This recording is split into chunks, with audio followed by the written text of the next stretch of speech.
napakasipag Lods na balot vendor po natin yan. Mga kasaway mong vendor, di nakakapaubos, pero ikaw nakakapaubos ka. Kahit na tagulan, grind lang. Hindi pa rin po eh. Ha? Grind duty, tulad yung dapat tularan ng maraming kabataan. Nagde-negosyo na, at the same time nagtatrabaho pa.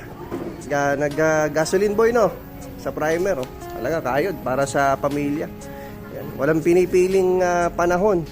Mulan man, umaraw, bumagyo. Ayan, titinda pa rin ng balot si Lods Aldrin. Kahit panahon ng tag-ulan, umukuha pa rin ng balot. Saan ka nagpwesto, Lods? Sa 7-Eleven po. Sa may Taugtog.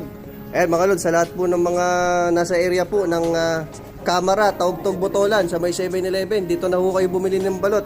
Ito kay Lods Aldrin, kagapon daw, nakapaubos siya, 70 peraso. Ngayon Lods, sana